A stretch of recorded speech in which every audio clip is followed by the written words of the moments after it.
Hi friends, welcome back to my channel and welcome to my video. So in this video we're going to talk about my laser eye surgery journey. A lot of you have sent me some questions in the DMs and I asked you what you might have wanted to know, and yes, here it is. So I started wearing glasses and contact lenses when I was 13 years old. I have always been short-sighted, but when I started out, my vision was like two and a half in my right eye and minus two and a quarter in my left eye, minus two and a half in my right eye, and that means I needed correction. So the minus in front of the number means that you're so short-sighted, meaning you can see things close but not too far. And then if there's a plus in front of the number, it means you're far-sighted, meaning you see better when things are at a distance than when they're close. So I decided this year that I'm going to have laser eye surgery. It's something that I had been contemplating for years, but always got discouraged by optometrists. No shade and no hate to our colleagues. It's just that I think most of the time they tend to discourage patients from getting laser eye surgery because they think that if your prescription or script is constantly changing, that you're probably not going to be a good candidate. And I'm here to tell you that that's not necessarily accurate, and the best thing to do would be to make an appointment with an ophthalmologist for them to make a proper and thorough assessment and then discuss your options, the options that you have with you. And another thing I've heard is optometrists telling patients that, oh, your cornea is thin, you probably won't be a good candidate for laser eye surgery. That is that is true, and it's false at the same time. So laser eye surgery is not only referring to LASIK. Yes, if you are going to go for LASIK, your cornea needs to be a certain amount of thickness for you to qualify for that surgery. But for PRK, almost all patients qualify for PRK. So again, the best thing to do would be to consult with your ophthalmologist, because I asked mine and he said no, there are techniques and maneuvers that they can employ on patients with thin corneas to get the surgery done. So don't be discouraged about that as well. So I should have done this like 10 years ago, but as I said, my optometrist then discouraged me, and a week ago I went to my optometrist. She also discouraged me because my script had changed by like maybe a quarter or a half in both eyes. So I started out as a minus 2.5 and minus 2 1/4 when I started wearing glasses and contact lenses at 13 years old. Now I'm 29 and my prescription had changed. So now it had been changing over the years, but now it was at minus 4.5 in my right eye and minus 3.75 in my left eye with a little bit of astigmatism. So I looked for an ophthalmologist. I found one. His name is Dr. Maleka. If you're looking for one, he's a good one. So he's at Safesight, Cataract and Eye Laser Center in Sandton, and he's just awesome, and his team is awesome. So if you're looking for one, that's a good one. I've plugged you. Okay, so let's talk about my first appointment. So you will call and you're gonna get your appointment, and then they will tell you that, well, they didn't actually tell me, which I need to tell you, because now, so when you go for your first appointment, you need to not wear your contact lenses for at least 3 to 7 days before your first appointment, because it tends to change the shape of your cornea, and that might influence your first assessment. I didn't know, and I had worn like my contacts 2 days prior to my first appointment, which didn't seem to be too much of a problem. But I think to maximize your first appointment, rather just follow the rules and not wear your contacts for like 3 to 7 days before your first appointment. Okay, so I got my appointment. I went in. The first thing that they do is that they have an optometrist there who's going to do all the tests, put you through a lot of machines, and then they will have your results on a sheet of paper ready for the doctor. Then you go into the doctor's rooms, and yeah, I met him, we spoke, and yeah, we found out that I am actually a good candidate for PRK. So I need to explain that there are different techniques of doing laser eye surgery. There is PRK, there is LASIK. I'm just going to tell you guys about the differences between PRK and LASIK. they're different. So the results are exactly the same, but the technique is different. So PRK stands for photorefractive keratectomy. What they do is they remove the top layer of your cornea, which is the epithelium, and then they laser what they need to laser, and then they put a bandage contact lens, and that's done. With LASIK, it stands for laser in situ keratomiliosis. So with LASIK, what they do is they literally incise your cornea, make a flap, then laser underneath, and then flap it back, and bob's your uncle. So in terms of the recovery period, LASIK takes like a day. It's so quick to recovery. So the differences are that LASIK takes quicker to recover, PRK takes quite a longer time, but the results are exactly the same, except that LASIK has more complications, which Dr. Maleka explained to me as the fact that your cornea might actually change shape, which means that your vision might actually change or might become blurry with time. And he prefers to do PRK, even though you will hate him for a week, because you can't really see very well in the first week. You're still recovering. The long-term effects are amazing. In terms of you don't really get the side effects that you get when you do LASIK. So I had PRK, so that's what I had. So on the day of, let's talk about costs before we go to the day of the operation. So the cost of the PRK for me was 25,000. Medical aid doesn't cover it because it's considered to be a cosmetic procedure. I disagree, but that's beside the point, because I feel like if you're going to be spending in excess of like 5,000 every 1 or 2 years to get your new script, in the long run it's actually more expensive to keep wearing glasses and contact lenses. And I was at a point where I was only using daily wear contact lenses, which are actually more expensive. They last longer if you don't wear them every day like me. I used to wear them on weekends mostly, or if I'm going out, but I just felt like it's not worth it. Like, better pay 25,000 right now, and in 20 years or above 40 you might need a redo, which is something I'll get into in a minute. So it's 25,000 rand, but I have extremely dry eyes, so I thought that would have been a concern, but Dr. Maleka was like, don't worry. So what we have done is we have put silicone plugs into my ducts here. So there's a duct here in both your eyes that actually collects tears, and then they flow down your nose. That's why when you're crying you also get a runny nose. So he put some silicone plugs there that are going to stay there indefinitely for as long as I'm recovering from dry eyes.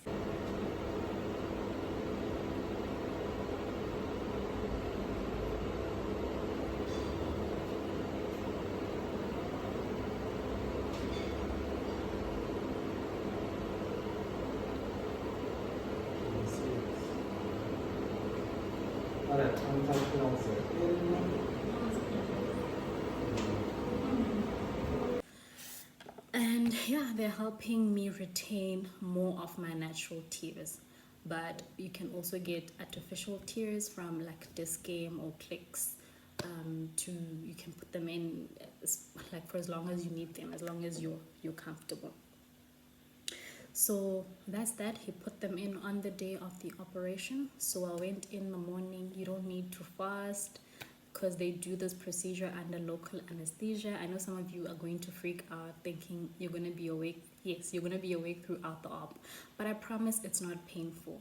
So you go there in the morning, they make you change into theater gear, and then you hand in your spectacles because that's the last time you're going to wear them. I'm so excited. Sure. The last time, eh?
So the experience intra-op is like you're looking through glass or through the front of your eye, and you can see everything that they're doing, from cleaning to, you see everything, you see things coming at your eye, but there's no penetrating instruments. It's very superficial and you won't feel any pain at all.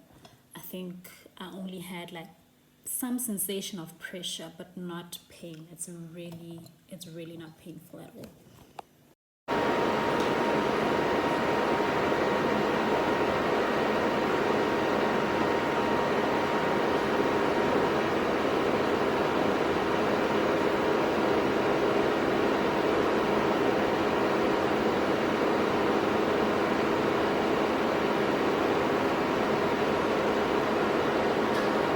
When I got up, my vision had improved. I could see my name written on the board quite far, and I was quite impressed, even though it was very, very cloudy.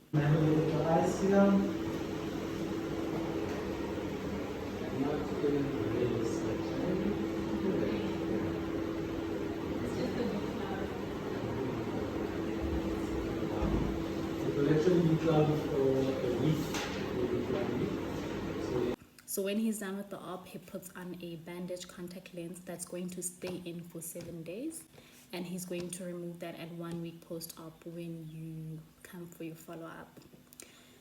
So that's that. They gave me all of that, and after that your eyes are really sensitive to light, so I suggest you bring your darkest shades that have 100% UV protection, because you're gonna want to like close your eyes and raise them. It's inevitable. You just close them without even trying, because in any case you can't see much, and you're really sensitive to light. So bring those. So they're going to give you post-op. They're going to give you a sheet of paper with your post-op care, and then they're gonna give you a pouch like this. This one I got from the practice that I actually went to. Inside you will get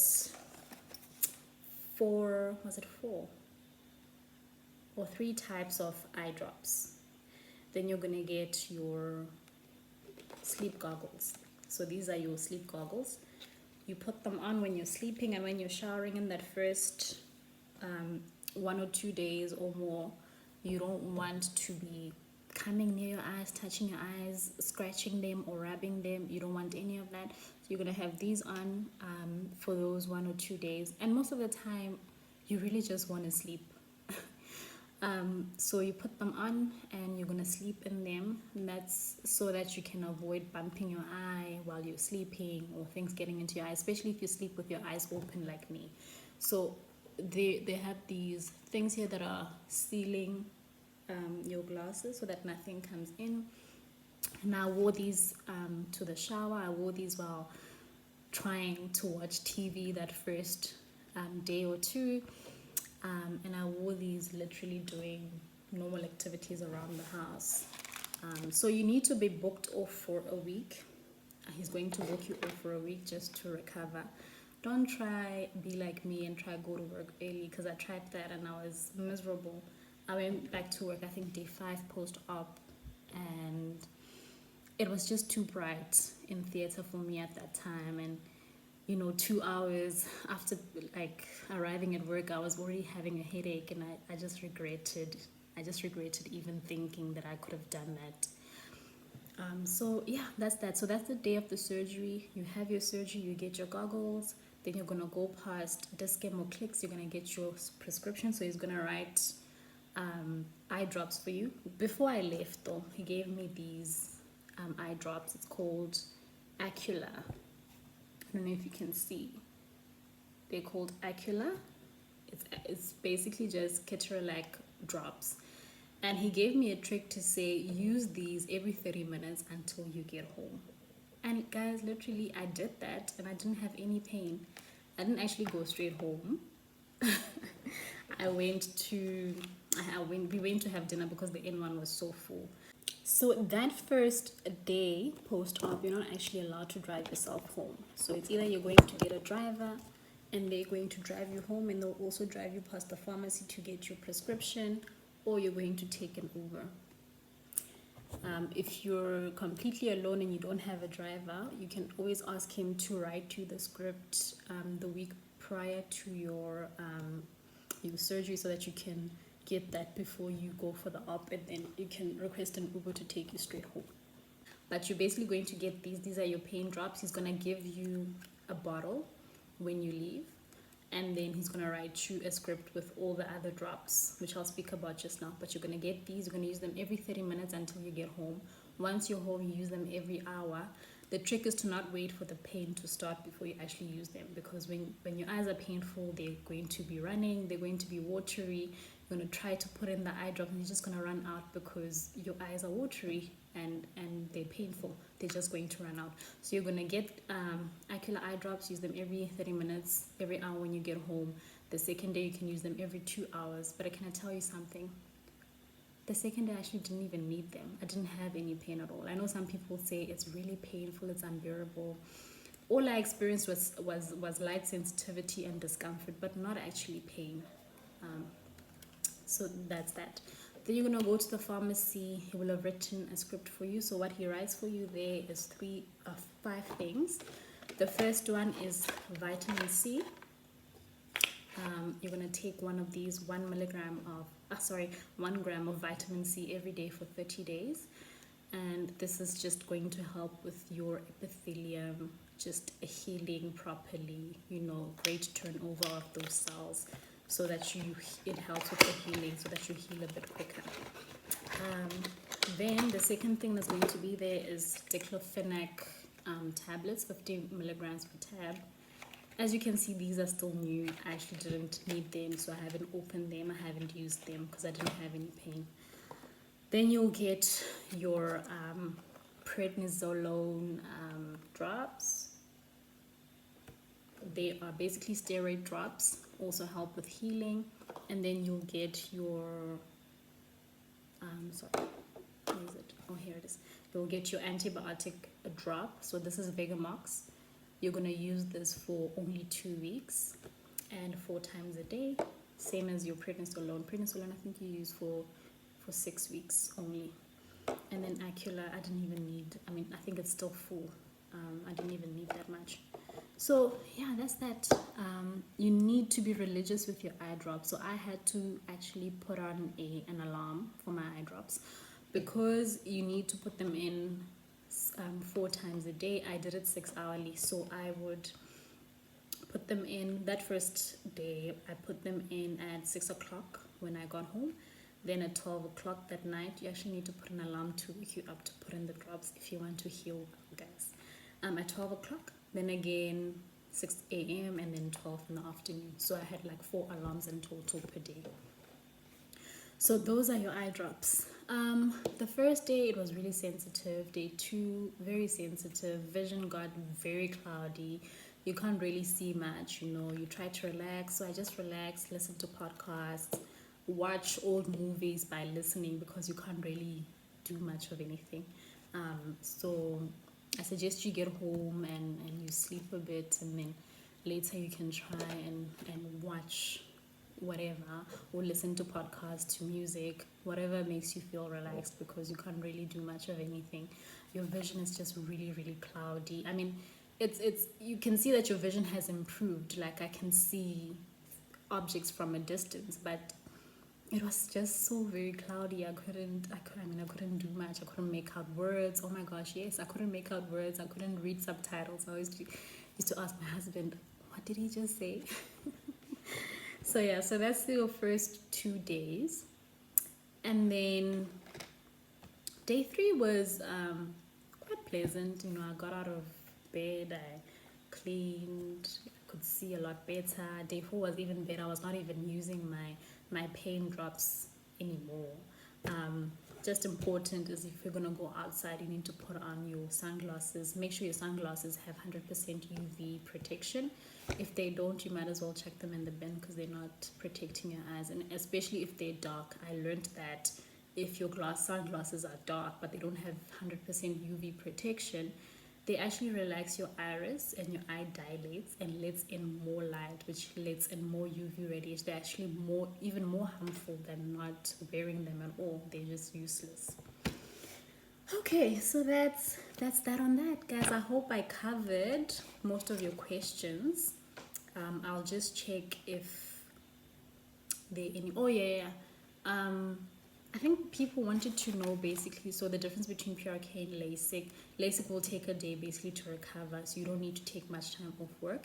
But with PRK, it takes about a week. I would give it a week. Today's day 8. Post-op, I've been booked off until Monday. So Monday I'm going back to work. I still can't really focus properly close, but I mean it's so much better than before I had my surgery, so I'm not complaining. So when I went for my follow-up yesterday, apparently my vision has now improved to 0.12 in both eyes, from -475 and -375. So I'm really happy. I have no discomfort. Today's day 8, no real light sensitivity anymore. Like I can go out. I just need to, very important is for you to wear sunglasses outside for the first 6 months, because you will be very light sensitive. I could drive from about day 5 because you can see registration numbers, you can see everything. It's still a little bit cloudy and a little bit hazy, but it's really not bad. Like, I mean, if you wear glasses and contacts, you'll know, like, it's really not bad. Definitely 80% better than what you used to see before. So that's that. So today, no longer as much light sensitivity, as you can see, and I can see a lot better. I'm just gonna stay home and recover.